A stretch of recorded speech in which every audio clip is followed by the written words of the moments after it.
Welcome to the Chewn podcast, where real topics are discussed by fake individuals with fake opinions. Even if it's the host or the guest, don't take them seriously. And if you do get offended, guess what? Shit happens. Leave it below in the comment section. Let's roll. What's going on? Welcome back to another episode of Chewing the Fat podcast, where we dropping major bangers on the nation. Today we got some topics we're going to talk about. Get in, lock it, get out, let y'all see what y'all think. Like always, big shout out to everybody that supports the content. Appreciate subscribes. We got our first guest coming up, me, Dan DeVille. We're going to be talking about African ancestry, African spirituality. So if you're really interested in that, please stay tuned. Make sure you subscribe and share. We're going to have a guest that is very knowledgeable that. He is Ifa as well. So if you're not familiar with the Yoruba religion and culture, Dr. Umar is also part of that. He is Ifa Tunde. So we all have Ifa Solo here will be coming up. So it's very interesting and very important that y'all tune in for that. Get more in connection with your real African ancestry selves, not going to, 321 and all these other people stealing your damn DNA and selling that shit on the black market. Yeah, man. Yeah. Man, hey, man, but Dan DeVille, you always good at it, bro. What you got for the nation, man? What kind of thought did you have this week, bro? What kind of thought did you have to share with the nation? A question you might want to ask the nation. Ponderation for the nation. Ponderation for the nation. Ponderation for the nation. And again, just this plays back into just how we think and why we do the things that we do, nation. When we trying to see something, right, with our physical eyes, and we visually trying to see something,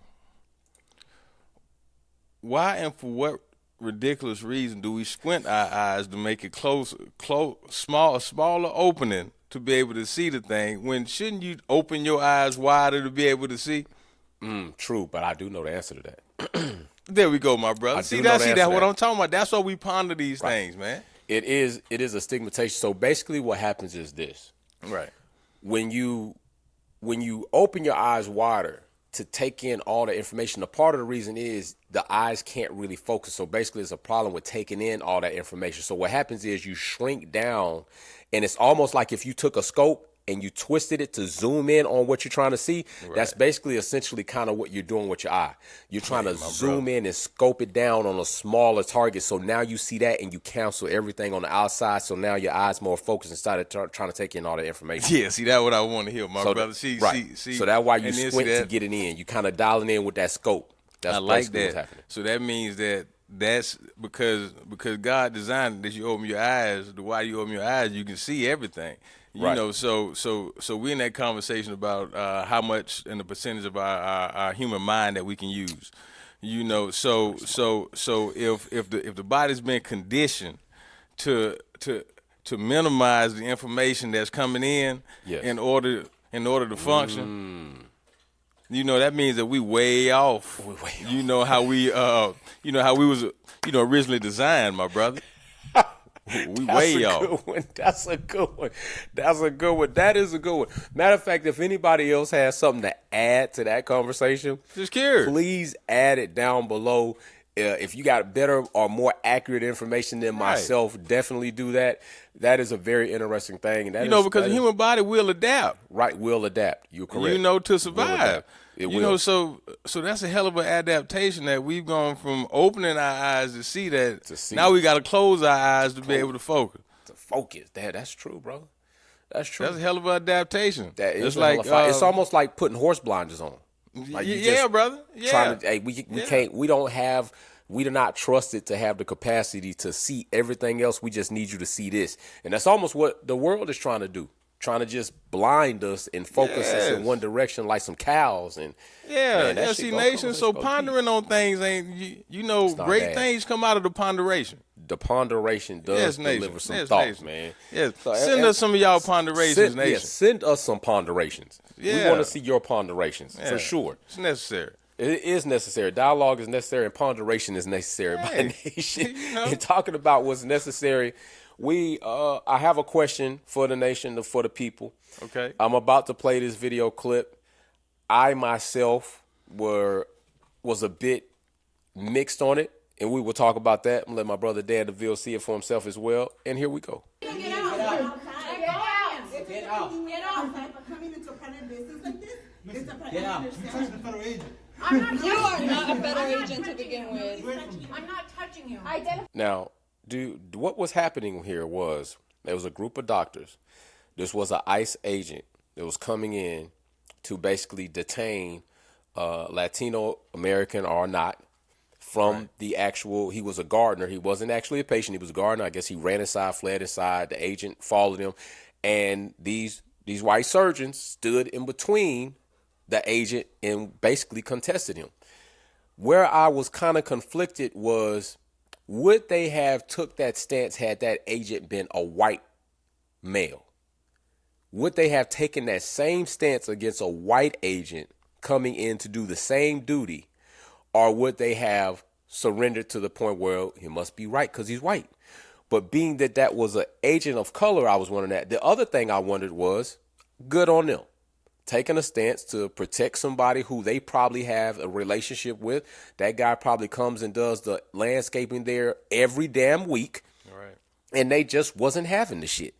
They just are not feeling what's going on in America. They're not feeling a lot of this Trump shenanigan bullshit.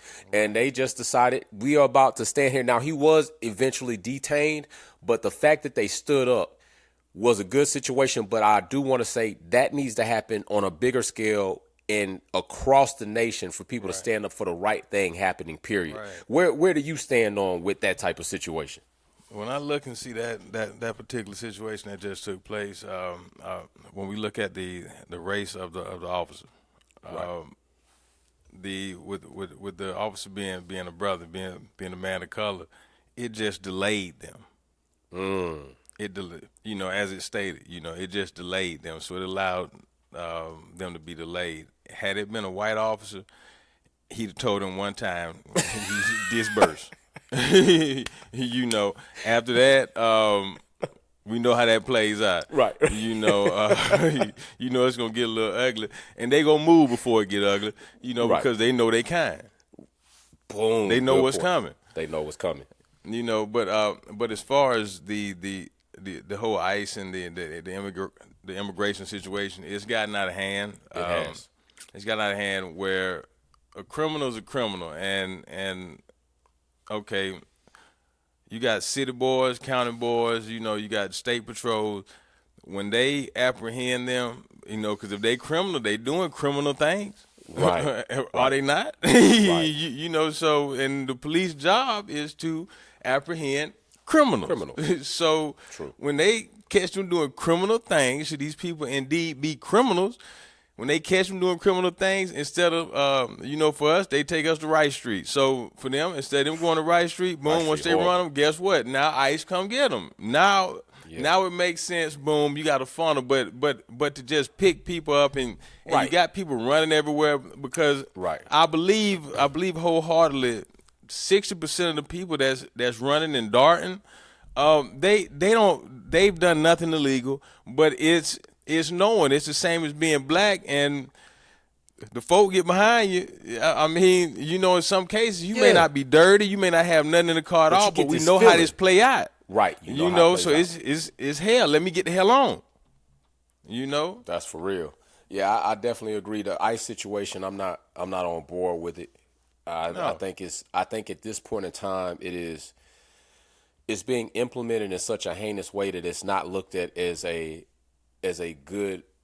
civil way. It's not looked at as a civil way. This is coming not just being a civil duty or a public duty. This is almost being more like a mob and just recklessly, blindlessly just picking people that you think are illegals and they not. It's a damn shame when we got military members coming home to try to escort their parents to the office so that they see that, listen, I'm an American soldier. Right. And this is my parent. I'm not going to just stand by and let you do something crazy. And they not crossing them line. They know better, but they shouldn't have to do that. They shouldn't have to come home on duty to try to go to this. It's just crazy, man.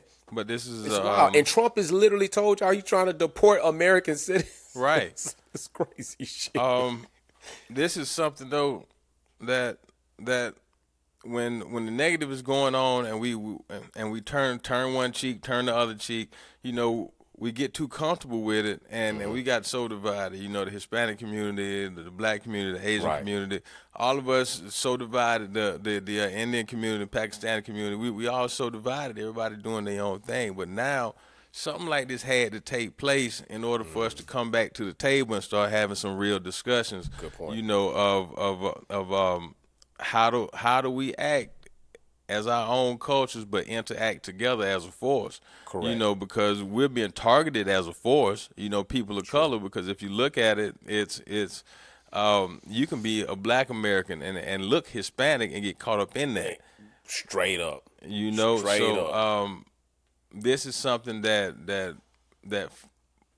for whatever reason it had to happen. You know, for all these communities and cultures, communities start coming back together. Right. I agree with it's that. It's necessary because now it's no confusion, it's no blurred lines about who your adversary is.